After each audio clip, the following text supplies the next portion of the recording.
All right, Shalom. Kahalayim La, Yahweh, Ba'ashem, Yahushua, Ba'ashem, Rakakodash. Double honors to the apostles and the elders of Great Millstone who rule and teach well. Much peace, loving salutations to the brothers doing his work in truth and sincerity. Shalom. This is the brother Batak back again through the spirit with another lesson. Lord willing, it be edifying. The title of the lesson is going to be Sow and Reap. And it's very clear, cut and dry, straight to the point, because Yahushua is coming to reap. He's going to reap, according to the scriptures. He's going to reap. And we're going to get the definition for the word reap, and everything will be explained in the lesson. So let's get this. Matthew chapter 13, verse 37. This is Yahushua explaining the parable unto them that he spoke to them. It says, he answered and said unto them, he that soweth the good seed is the Son of Man. The field is the world. The good seed are the children of the kingdom, which are the elect. But the tares are the children of the wicked one. The tares are the ones that look like Israelites, but they're really Edomites, seeds of the wicked Edomites, man. They're tares. It says the enemy that soweth them is the devil, and the harvest is the end of the world. And the reapers are the angels. So Yahweh Ba'ashem Yahushua is coming back to reap. He's going to send those reapers, and we're going to get the definition of a reap. So you know what? Let's first cover the word sow. The word sow means to scatter seed upon the ground or plant in the earth. So that's the seed of what has been sown in the earth. The seed of evil. The seed of evil and the seed of wickedness have been sown inside of the earth. And Yahweh Ba'ashem Yahushua is going to come and reap. Is going to come and reap and give the judgment for sowing the wickedness. Just like if you plant a good tree, you get good fruit. If you plant an evil tree, come harvest time, you get an evil fruit. That's how it works. Just like you plant an apple seed, you get an apple. You plant a watermelon seed, you get a watermelon. You plant an orange seed, you get an orange. So the seed of wickedness has been planted in the earth, and the reaping part of sowing wickedness is judgment, righteous judgment, death, destruction. So the word reap means to cut grain with a hook or sickle. Now the scriptures speak about that sharp sickle in the book of Revelation chapter 14. Let's go get that real quick. Revelations 14. And I'm going to start at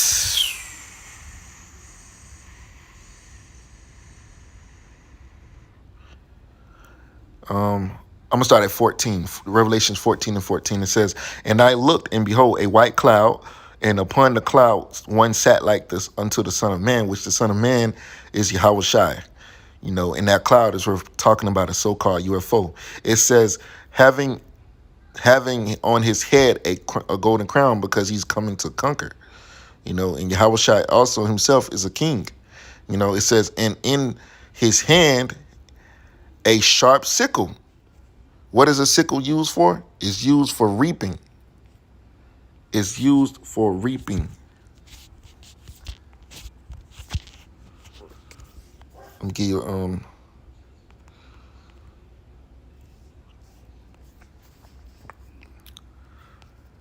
see, this is an example of a sickle. So Revelations 14 and 14. I'm gonna read Revelations 14 and 15. It says, and another angel came out of the temple, crying with a loud voice to him that sat on the cloud, thrust in thy sickle and reap. Now, what is Yahushua coming to do? Reap. It says to cut grain with a hook or sickle, cut and gather a harvest, to reap. So basically, Yahushua coming to kill, man. He's coming to kill. He's coming to kill because of all of the wickedness that has been sown in the earth by the hands of Esau, Edom. That's why he's coming to that's why he's coming to reap. Yahushua and the angels are the reapers, man. Like, in the world, they have this term for Grim Reaper. That's what Grim Reaper. Yahushua is that Grim Reaper, so to speak, man. He's coming to kill. Revelations 14 and 15 says, and another angel came out of the temple, crying with a loud voice to him that sat on the cloud, which is Yahushua, thrust in thy sickle and reap, for the time is come for the time for thee to reap, for the harvest of the earth is ripe. Now remember what it says in Matthew 13, that the earth, let's go back to that. Let's go back to that. It said the earth is the harvest. The harvest is the world. Yahushua explained it thoroughly. Matthew 13 and 39. And he answered and said unto him, he that soweth the good seed is the Son of Man, which is the Yahushua, sowing the good seed. The field is the world. The good seed are the children of the kingdom, but the tares are the children of the wicked one. Yep, the 2/3. The tares, the ones that follow after Esau, the wicked one. The enemy that soweth them is the devil, which is Esau, Edom. The harvest is the end of the world, and the reapers are the angels. As therefore the tares are gathered and burned in the fire, so shall it be in the end of the world, which is that thermonuclear fire. The tares are going to be burnt in that thermonuclear fire, the undesirables, the ones that are not destined to make it. And the Son of Man shall send forth his angels, and they shall gather out of his kingdom all things that offend, and them which do iniquity, which also are the tares, the evil, the wicked ones, and shall cast them into a furnace of fire, and there shall be wailing and gnashing of teeth. They're going to be burnt up by nuclear destruction, and also from the lasers from the chariots. Revelations 14 and verse 16, and he that sat on the cloud thrust in his sickle on the earth, and the earth was reaped. And another angel came out of the temple which was in heaven, he also having a sharp sickle. And another angel came down from the altar which had power over fire, which is talk about the slacking out the nuclear. Slacking. It's speaking about the chariots that's going to be spitting lasers. It speaks about in that in Hebrews, not Hebrews. Okay, forgive me. I'm a little bit being a little bit excited and get a little bit tongue twisted. The book of Habakkuk, the 3rd chapter, speaks about the chariots and those horns, the horns that's coming out of it. That is referenced. And if you go back to that word, it's talking about the laser beams coming from the so-called UFOs. So this is what this verse 18 is talking about. That angel is going to be spitting out laser beams and destroying, killing people. And another angel came out from the altar, which had power over fire, and cried with a loud cry to him that had the sharp sickle, saying, thrust in thy sharp sickle and gather the clusters of the vine of the earth, for her grapes are fully ripe. Because what? It's that time for judgment. The Lord has a set day, a set hour that he's going to take Esau down, man. That's a set day that he's going to take Esau down. No further, no earlier, no further. Set a set day, a set time, a set hour that he's going to take these devils down. So those angels are going to be spitting out laser beams out of them so-called UFOs. Verse 19, and the angel thrust in his sickle into the earth and gathered the vine of the earth and cast it into the great winepress of the wrath of Yahweh, because ultimately America is going to be destroyed with thermonuclear fire, And that judgment, that wrath for the Lord is talking about thermonuclear destruction. Verse 20, and the winepress was trodden without the city, and blood came out of the winepress, even up to the horses' bridles, by the space of 1,600 furlongs. Because, like the scripture says, who is this that coming from Edom with dyed garments from Basra? Why? What does that symbolize? It symbolizes a lot of people being killed. A lot of people being killed by Yahushua, man. It's going to be a lot of bloodshed. Yahushua and the angels are coming to kill a lot of people. It's going to be a lot of people get laid out, man. They get killed by Yahweh Bashim Yahushua for their wickedness. 2nd Esdras 4 and I think it's 31. I'm gonna start at 28. It says, but as concerning the things whereof thou asked me, I will tell thee. For the evil is sown, but the destruction thereof is not yet come. And that's what we're waiting on. The evil is sown into the earth. It's already been planted into the earth, but the destruction has not come yet. That's plain and simple. Verse 28 and 29. If therefore that which is sown be not turned upside down, and if the place where the evil is sown pass not away, then cannot it come that is sown with good. Right? You got to get rid of the bad. You got to get rid of this kingdom. And then the kingdom of Yasharallah is the one that's going to be established after America's destroyed. We can't coexist with this evil in this present evil world. We can't establish our kingdom in this evil world under this evil vibration, because this word itself is a problem to these people's emotions, man. They're not going to sit right with that.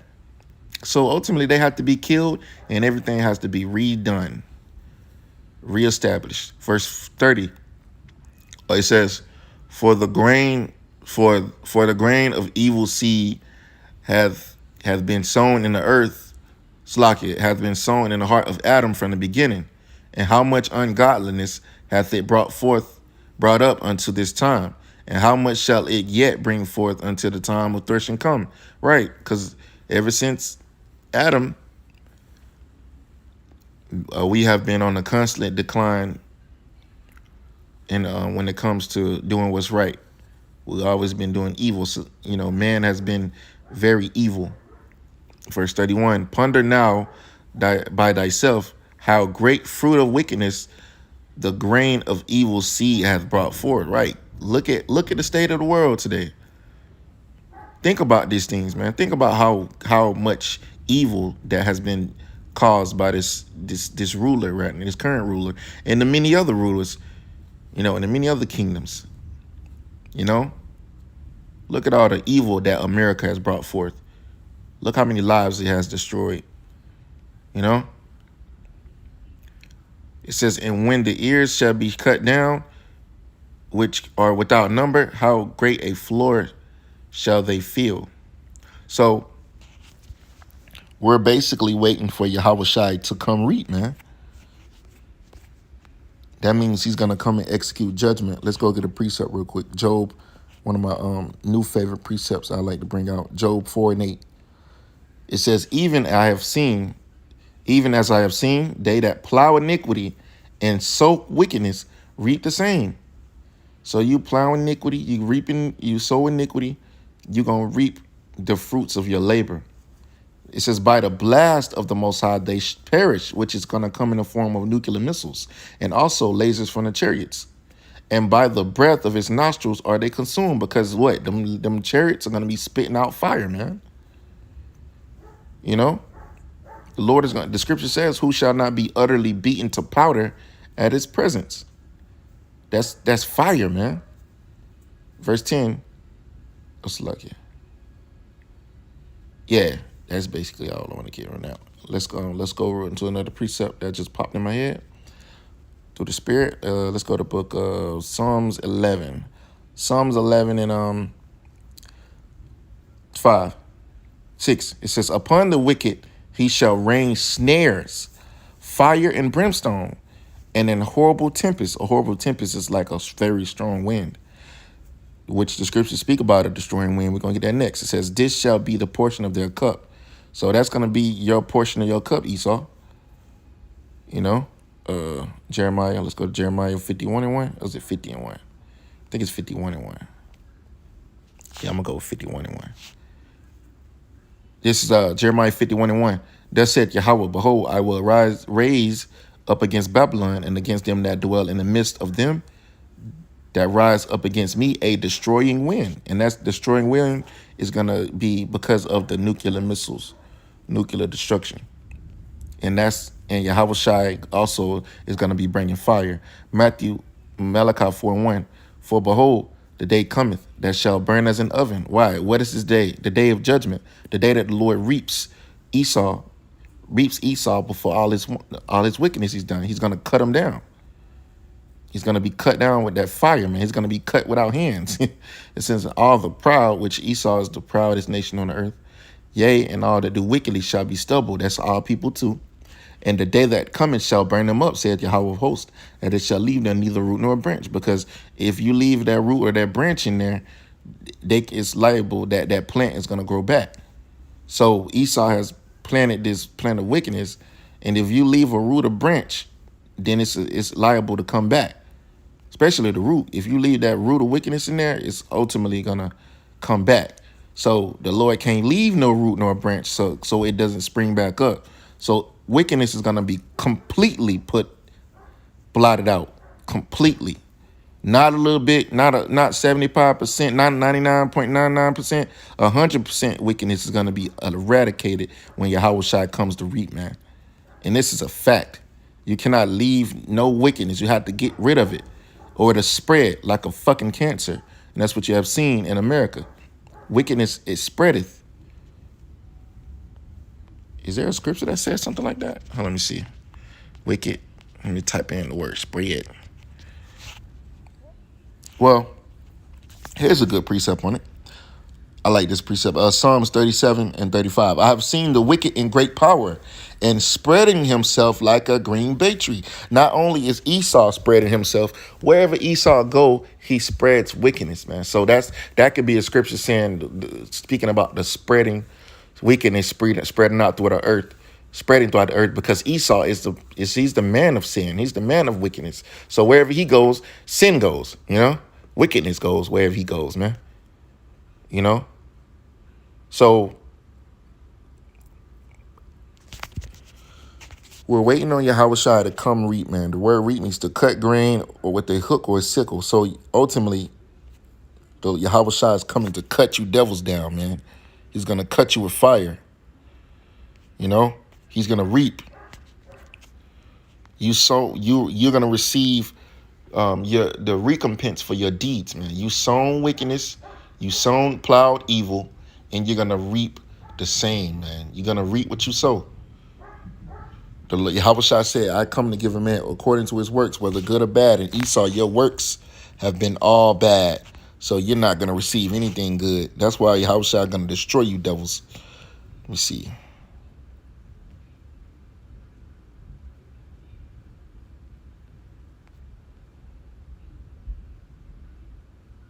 Here it is. Revelations 22. And I'm going to start at 10. It says, and he said unto me, seal not the sayings of the prophecy of this book, for the time is at hand. He that is unjust, let him be unjust still. And he that is filthy, let him be filthy still. And he that is righteous, let him be righteous still. And he that is holy, let him be holy still. And behold, I come quickly, and my reward is with me. Because when Yahweh shall come, he's going to make all our problems go all the way. And it's going to come by the downfall of our enemy, Esau, Edom. To give every man according to his work shall be. That means everybody. So whatever your works were, you're going to receive the judgment for that, man. And Esau, it's about time for you to get reaped, man. You're going to get done. You're going to get cut down. You're going to get dealt with. The harvest is coming. The harvest is the end of the world. Like the scripture says in Matthew 13, the harvest is the end of the world. And in the harvest, you devils are going to get reaped by Yahweh Shai and the angels. So, Lord willing, this lesson made sense. Lord willing, it was edifying. I'm going to close out by giving all praises. Oh, yeah, by the way, if you take the CHIP or the MOTB or the CBDC under your skin, you will die by thermonuclear fire. Don't take the CHIP. Read in between the lines. Do not take it. You've been warned. It is the MOTB, and you'll be breaking the law if you do that. You'll be breaking the law. So with that, Lord, when this lesson was edifying, give all praise and glory to Yahweh by Hashem Yahushua by Hashem Rakakodash. Double honors to the apostles and to the elders of Great Millstone who really teach well. Much peace, love, and salutation to all the brothers and work and truth and sincerity. When I say shalom, kwam yasha Allah, wa abad babal, wa abad adawam, shalom.